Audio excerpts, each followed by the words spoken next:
Halo guys, dimanapun kalian berada, apa kabar kalian semua? Kembali lagi di channel Pemersatu Bangsa. Kali ini gue mau ngebahas film yang gak kalah mengerikan dari film sebelumnya. Film ini berjudul I Spit on Your Grave, dirilis pada tahun 2010, dibintangi oleh si cantik Sarah Butler serta masih banyak aktor dan aktris top lainnya. Oke, tanpa perlu berlama-lama dan gue yakin lu semua udah gak sabar. So, langsung aja kita tonton filmnya. Let's go.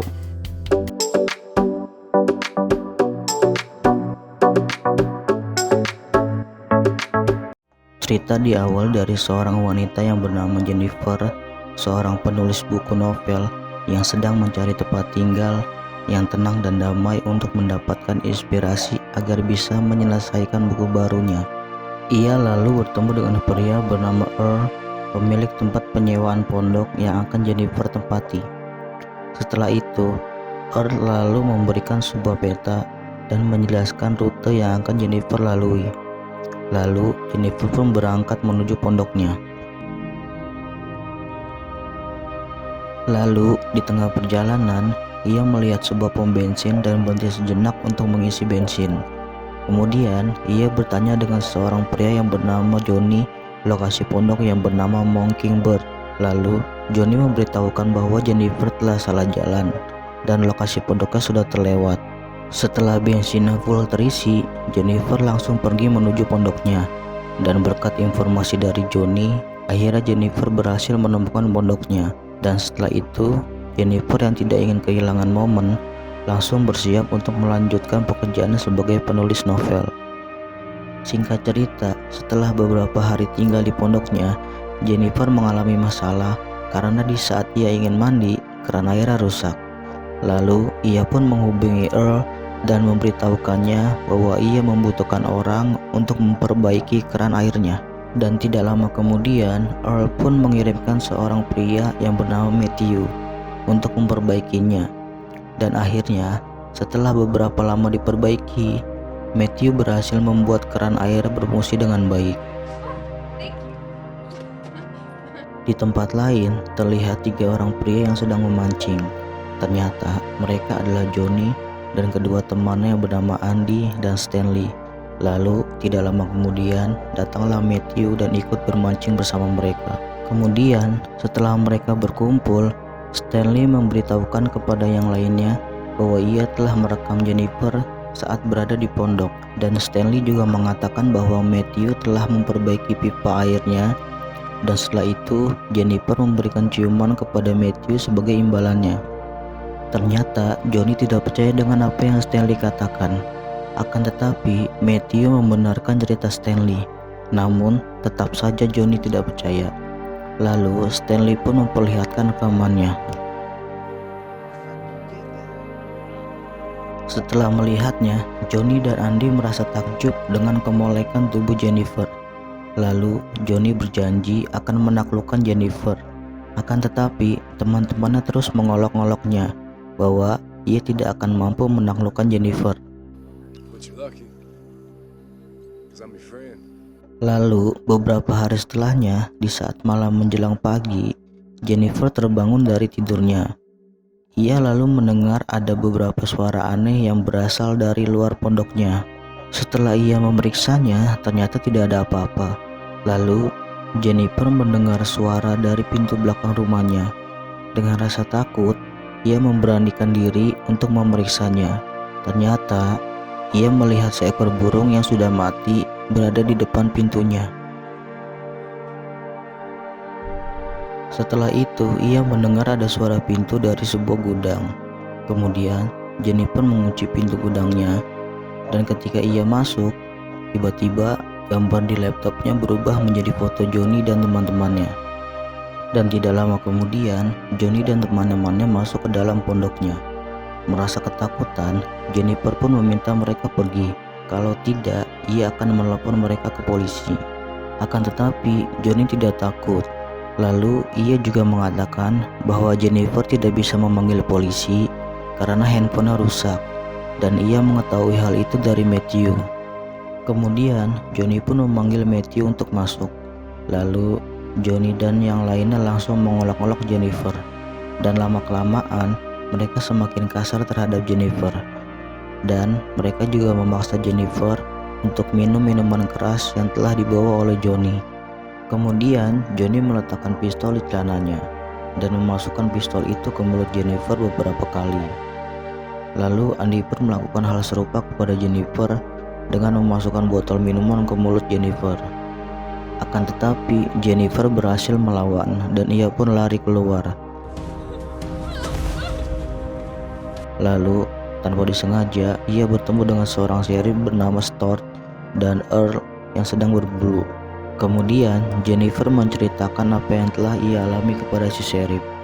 Setelah mendengar cerita Jennifer, sheriff menyuruh Earl pulang dan ia akan kembali ke pondok bersama Jennifer untuk menyelesaikan masalahnya.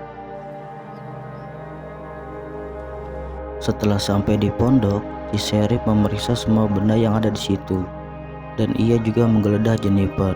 Akan tetapi apa yang sheriff lakukan malah membuat Jennifer takut.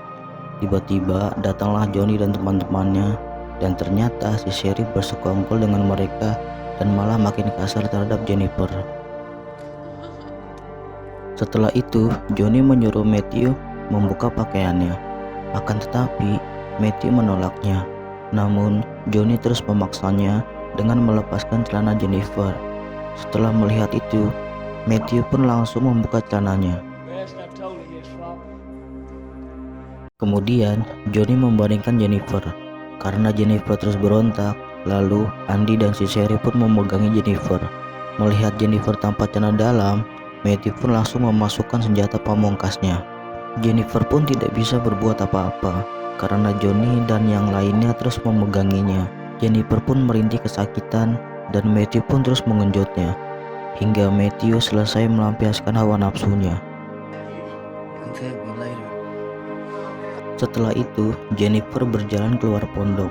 Ia pun terus berjalan menyusuri hutan dengan perasaan yang hancur setelah Matthew memperkosanya. Akan tetapi Johnny dan yang lainnya tidak berhenti sampai di situ. Mereka pun terus mengikuti Jennifer, kemudian menyiksa Jennifer lebih parah lagi. Dan sekarang giliran si sheriff melakukan aksi bejatnya dengan memperkosa Jennifer berkali-kali hingga Jennifer pun menangis dan merintih kesakitan. Kemudian Jennifer melihat ada pistol yang berada di dekatnya. Ketika ingin mengambil pistol itu, Johnny langsung menginjak tangannya dan menjauhkan pistol itu dari Jennifer. Dan tiba-tiba Johnny malah memasukkan senjata pamungkasnya ke mulut Jennifer. Dan beberapa waktu kemudian Jennifer pun tersadar dan ternyata mereka telah selesai memperkosa Jennifer secara bergantian. Lalu Jennifer pun berdiri dan dengan sisa tenaganya ia pun berjalan. Walaupun dalam keadaan yang sudah tidak berdaya, ia terus berjalan. Setelah berada di sebuah jembatan, Jennifer pun berbalik untuk melihat wajah-wajah yang telah menghancurkan hidupnya. Dan setelah itu Jennifer menceburkan dirinya ke air. Melihat Jennifer terjun, sheriff dan yang lainnya berpikir Jennifer akan muncul untuk mengambil napas. Akan tetapi setelah menunggu lama, Jennifer tidak juga muncul. Namun setelah lama mencari, mereka tidak berhasil menemukan Jennifer. Mengetahui hal itu, si sheriff memberitahukan agar setiap hari mereka memeriksa tempat ini secara bergantian. Dan si sheriff juga menyuruh Andy kembali ke pondok untuk membereskan barang-barang Jennifer lalu membakarnya. Kemudian menyuruh Johnny untuk membawa mobil Jennifer dan membongkarnya. Setelah itu, melihat Stanley merekamnya, ia pun marah dan langsung menghancurkan kasetnya karena ini adalah barang bukti. Lalu mereka pun bergegas karena banyak yang akan mereka kerjakan.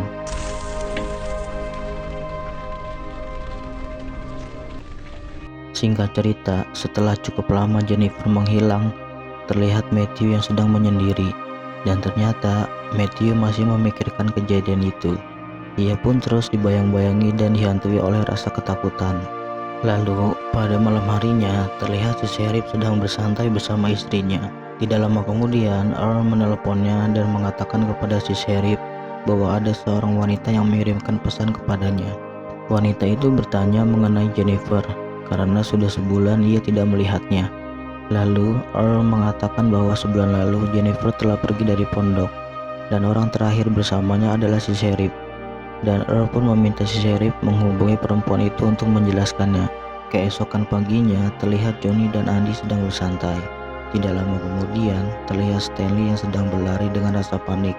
Ia memberitahukan bahwa kamera videonya hilang karena dicuri. Dan ia juga mengatakan bahwa ada pita rekaman yang ia gunakan untuk merekam semua kejahatan mereka. Namun Johnny tidak mempercayainya karena waktu itu si Sheriff telah menghancurkannya. Akan tetapi Stanley memberitahukan kepada mereka bahwa kaset yang dihancurkan oleh si Sheriff adalah kaset baru, dan Stanley telah menggantinya sebelum si Sheriff menghancurkannya. Di malam harinya, ketika si Johnny sedang berada di rumah, ia lalu mendengar suara dari depan rumahnya. Ia pun memeriksanya dan ternyata ada seekor burung yang mati di depan rumahnya. Persis seperti apa yang telah ia lakukan waktu di pondok Jennifer. Tidak lama kemudian, untuk yang ketiga kalinya, suara itu terdengar lagi. Johnny langsung keluar dan menembakkan pistolnya ke segala arah. Namun, ketika ia melihat ke bawah, ternyata ada sandal milik Jennifer. Keesokan paginya, terlihat si Sheriff yang sedang memberikan kejutan untuk si istri. Akan tetapi, istrinya memberitahukan bahwa ada seseorang yang mengirimkan sebuah kaset yang tidak bisa diputar. Lalu, di rumah Johnny, terlihat Stanley dan Andy sudah datang ke sana. Lalu, Johnny pun memberikan sandal milik Jennifer yang ia temukan di depan rumahnya semalam. Tidak lama kemudian, si Sheriff pun datang. Lalu, dengan sangat marah, ia langsung mendekati Stanley dan menunjukkan kaset yang ia bawa. Kemudian, ia langsung memasukkan kasetnya ke mulut Stanley. Karena takut melihat Sheriff yang marah, Johnny mengatakan bahwa Matthew lah pelakunya. Ia juga menaruh sandal jepit di depan rumahnya semalam. Setelah mendengar hal itu, lalu si Sheriff menyuruh mereka menemukan Matthew.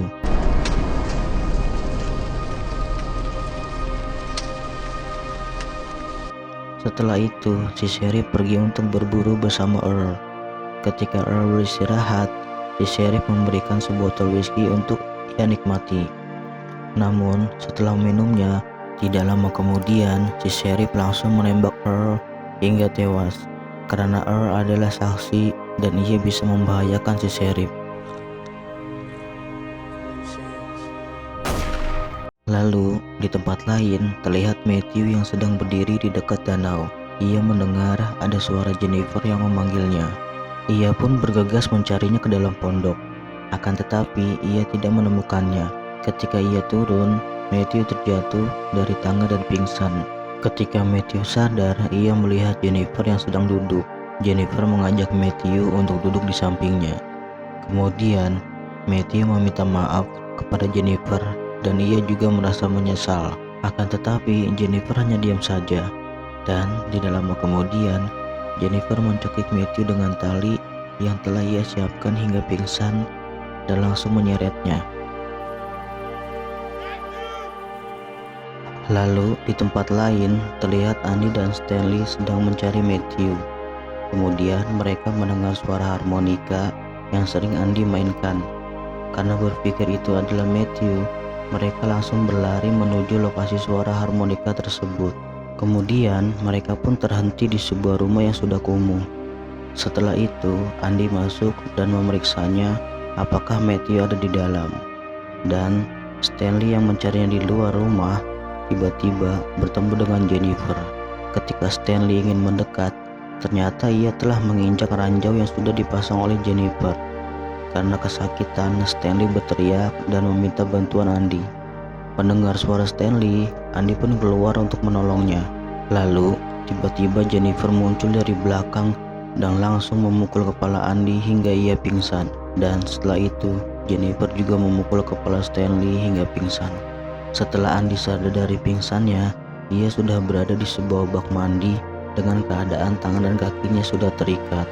Lalu Andy pun berteriak meminta tolong kepada Stanley sambil berusaha melepaskan ikatannya. Di tempat lainnya, setelah sadar, Stanley melihat Jennifer yang sedang asik merekam dirinya, seperti apa yang telah ia lakukan terhadap Jennifer. Lalu Karena Stanley hanya diam saja, Jennifer pun membuka karung berisi tikus mati dan langsung memasukkannya ke dalam mulutnya.